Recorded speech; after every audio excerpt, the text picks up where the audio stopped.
Hi everyone, welcome to legal buddy. तो आज हम लोग एक बहुत ही कठिन सेक्शन की बात करेंगे भारतीय न्याय संहिता की। ठीक है, वो है सेक्शन 8। ठीक है, ये अपने आप में कई सेक्शन अलग अलग भी हो जाए तो ही पढ़ना चाहिए। ठीक है, लेकिन ये अपने आप में बहुत बड़ा सेक्शन है। ठीक है, चलो स्टार्ट करते हैं। क्या कहता है? Where no sum is expressed to which a fine may extend, the amount of fine to which the offender is liable is unlimited but shall not be excessive. अब आपने कई ऑफेंसेस देखे होंगे जिसमें लिखा होगा कि भाई इसमें फाइन और इम्प्रिजनमेंट दोनों है, ऐसे करके लिखा होता है। या ऐसे करके लिखा होता है कि इम्प्रिजनमेंट, हाँ ऐसा लिखा होता है फाइन एंड इम्प्रिजनमेंट दोनों है। या ऐसा लिखा होता है फाइन और, मतलब इंग्लिश वाला और। ठीक है, ये वाला और। ठीक है, ठीक, इसमें हो जाए या तो इम्प्रिजनमेंट हो जाए या तो फाइन हो जाए। अब ये सेक्शन 8 का 1 जो है किस इस बारे में बात करता है कि अगर फाइन प्रिस्क्राइब्ड नहीं है तो कहता है कि फाइन अनलिमिटेड हो सकता है। ठीक है, very good MCQ question. Fine unlimited हो सकता है but it shall not be excessive. Excessive नहीं है, ये कौन डिसाइड करेगा? ये जज साहब, मजिस्ट्रेट साहब डिस्क्राइब करेंगे। ठीक है, the word is, the fine is unlimited but it should not be excessive, very important. ठीक, क्लॉज टू टू पे आते हैं। In every case of an offence punishable with imprisonment as well as fine in which offender is sentenced to a fine whether or without imprisonment। ठीक है, मान लीजिए कोई ऐसा पनिश उसने ऑफेंस कर दिया जिसमें पनिशमेंट फाइन और, मतलब फाइन एंड इम्प्रिजनमेंट दोनों का था। फाइन एंड इम्प्रिजनमेंट दोनों का था। ठीक है, तो उसमें मजिस्ट्रेट साहब ने पूरा ट्रायल करा और उन्होंने देखा कि भाई इसको सिर्फ इम्प्रिजनमेंट दे दिया जाए, इसको सिर्फ फाइन दे दिया जाए, इम्प्रिजनमेंट नहीं दिया जाए। ठीक है, इस केस में, और जो बी वाला केस है कि जिसमें भाई फाइन या फिर इम्प्रिजनमेंट था और उस पर सिर्फ फाइन दिया गया, तो इन दो केसेस में कहने का मतलब है कि जिस बंदे को सिर्फ फाइन का पनिशमेंट मिला उस केस में क्या होगा? आगे पढ़ते हैं।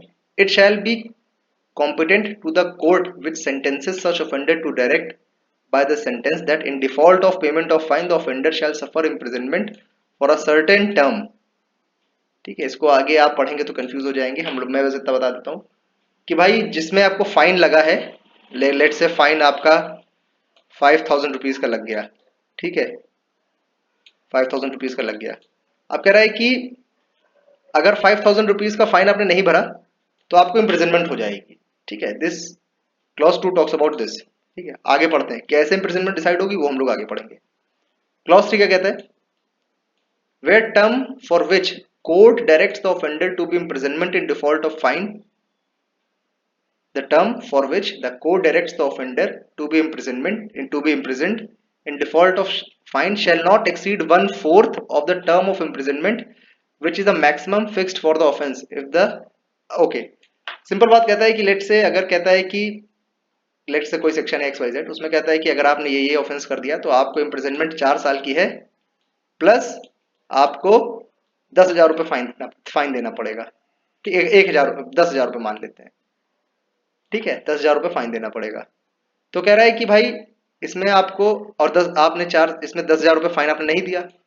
ठीक है, तो कह रहा है कि भाई इसमें आपको 10,000 रुपये फाइन आप अगर नहीं दे पा रहे हो तो कोर्ट इसमें एक्स्ट्रा 2,500 रुपये,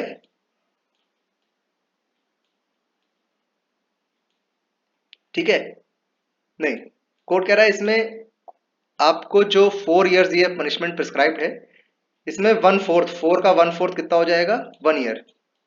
ठीक है, तो आपको एक्स्ट्रा 1 ईयर सजा ये 10,000 रुपये ना देने पे काटनी पड़ सकती है। ठीक है, समझ गए? फिर से समझते हैं। कोई ऐसा पनिशमेंट है जिसमें आपको 4 साल का मैक्सिमम पनिशमेंट प्रिस्क्राइब्ड है और लेट से फाइन है कोई भी XYZ अमाउंट का। ठीक है, आपने XYZ अमाउंट नहीं दिया तो व्हाट कोर्ट कैन डू इस XYZ अमाउंट को ना देने के की वजह से आपको इसका 1/4 एक्स्ट्रा पनिशमेंट दे सकता है। ठीक है, आप समझो मेरी बात को। ये 4 इयर्स तो मैक्सिमम है। ठीक है, लेट से कोर्ट ने कहा कि आप 2 साल सजा काट लो और 5,000 रुपये फाइन दे दो। आपके पास पैसे नहीं 5,000 रुपये देने के लिए, तो कोर्ट कह देगा कि भाई इस ऑफेंस में मैक्सिमम जो ऑफेंस प्रिस्क्राइब्ड है वो है 4 इयर्स का, इम्प्रिजनमेंट 4 इयर्स का है। तो 4 का 1/4 निकाल लेंगे तो 1 आ जाएगा। ठीक है, तो एक्स्ट्रा 1 ईयर की इम्प्रिजनमेंट आपको दे दी जाएगी। तो कुल कुल मिला के आपको इस केस में इम्प्रिजनमेंट कितनी हो जाएगी? 2 + 1, 3 इयर्स की। ठीक है, समझ के बात? यही क्लॉज 3 कहता है। ठीक, तो अभी यहीं तक रखते हैं। आगे हम लोग सेक्शन 8 में अभी बहुत कुछ है वो पढ़ेंगे। ठीक है, thank you for watching, thank you so much.